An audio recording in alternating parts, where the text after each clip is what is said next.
We know that we are in the right side. So we're going to come to the White House and we will change it from the White House to the black house and dirty house.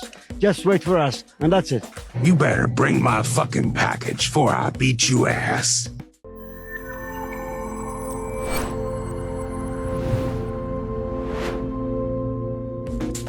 Ces deux personnes sont énervées pour des raisons complètement différentes.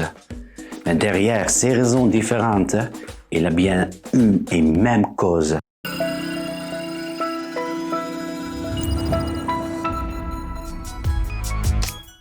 Je suis Jean-Éric et c'est le journal des vieilles nouvelles, votre mise à jour de l'histoire de notre avenir. Jeudi et vendredi nuit dernier, les Américains et les Britanniques ont bombardé 60 cibles au Yémen. Selon les États-Unis et leurs alliés, cette attaque vise à protéger la navigation internationale contre le terrorisme. Cependant, de nombreuses personnes au Moyen-Orient estiment que les États-Unis soutiennent en réalité le terrorisme d'Israël. Dans le même temps, l'Afrique du Sud accuse Israël de génocide à Gaza devant la Cour internationale de justice de l'Haye. Les États-Unis fournissent à Israël des armes de pointe et refusent de condamner Israël. À Gaza, l'armée israélienne a découvert récemment une énorme quantité d'armes chinoises. Et tout ça vous tourne à la tête, n'est-ce pas? Peut-être que vous y verrez plus clair grâce à l'histoire.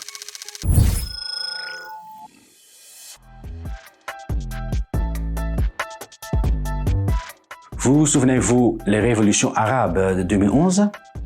Les populations du monde arabe se sont soulevées contre leurs dictateurs, parfois avec succès, parfois avec des conséquences dévastatrices. Les révolutions arabes ont déclenché une guerre civile en Syrie, mais aussi au Yémen. Tandis que la Syrie monopolisait toute l'attention, le Yémen était complètement abandonné. En 2011, les Houthis, un groupe de la population du nord du Yémen, se sont révoltés contre leur dictateur Saleh, au pouvoir depuis 30 ans. Les Houthis sont des chiites. Le président Saleh et la majorité du Yémen sont sunnites. Ce sont les deux principales branches de l'islam, comparables à la division entre protestants et catholiques sur les chrétiens. Et tout comme dans le christianisme, cette division entre les musulmans a apporté mort et destruction.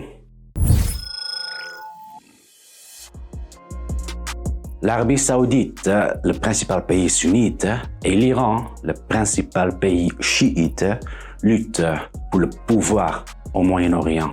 La révolte des Houthis en 2011, soutenue par l'Iran, a été un grand succès.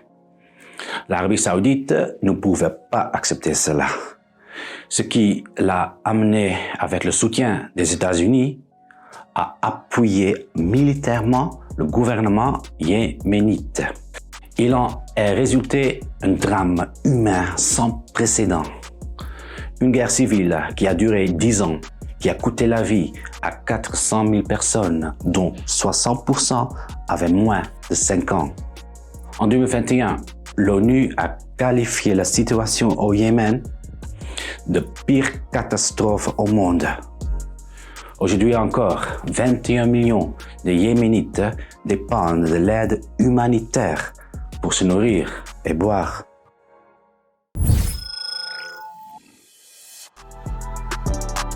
Le vieux gouvernement sunnite règne maintenant sur le sud du Yémen.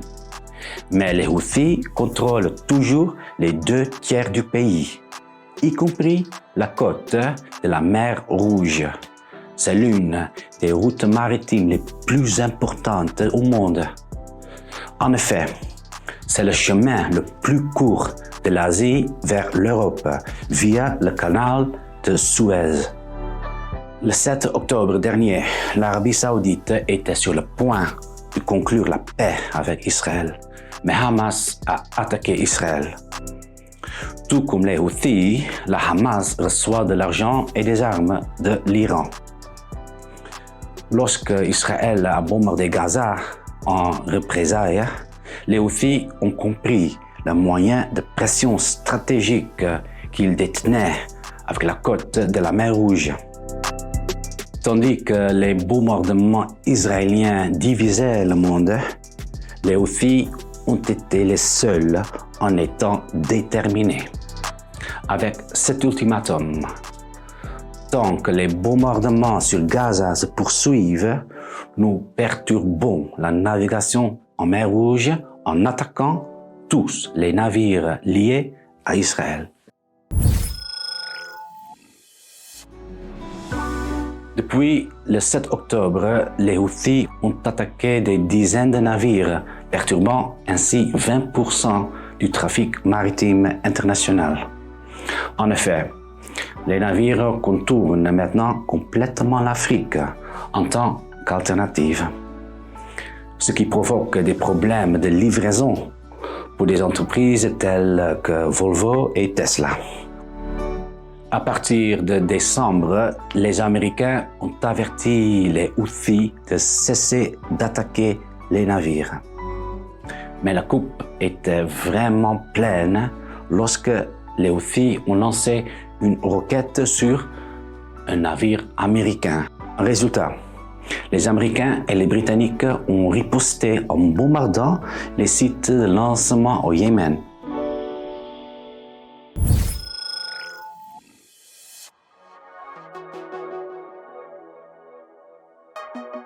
Pensez-vous que les Houthis soient impressionnés par la démonstration de force américaine? Bien au contraire. Les Houthis utilisent des installations de lancement simples et mobiles. Et le même jour, ils ont déjà menacé de nouvelles attaques. Mais plus important encore, les mêmes médias qui ont ignoré le Yémen pendant toutes ces années mettent maintenant involontairement les Houthis sous les projecteurs.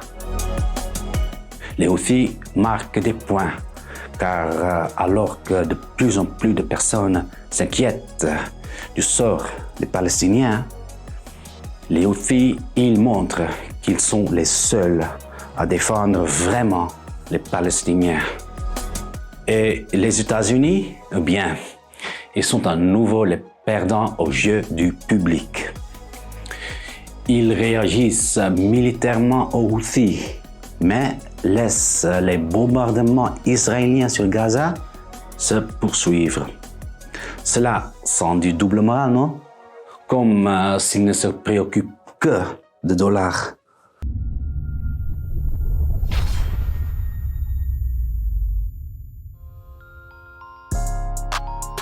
Mais il y a encore deux grands perdants. D'abord, les Yéménites. Le blocage de la navigation sur la mer Rouge retarde également leur aide humanitaire internationale nécessaire. Et contrairement à cette image d'hier de la capitale Sanaa, les Houthis ne sont pas du tout populaires au Yémen.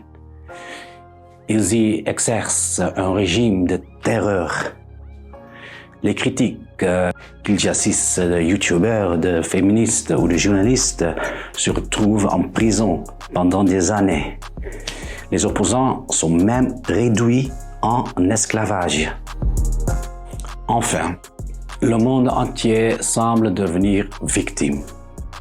Tandis qu'Israël bombarde Gaza et que les Houthis continuent de bombarder la mer Rouge, le Moyen-Orient devient une bombe à retardement. Chaque petite escalade ici peut facilement se transformer en une grande guerre. Car si l'on prend du recul par rapport au Moyen-Orient, il devient évident qu'ici, tout comme en Ukraine, une lutte est en cours pour l'ordre mondial et la puissance mondiale.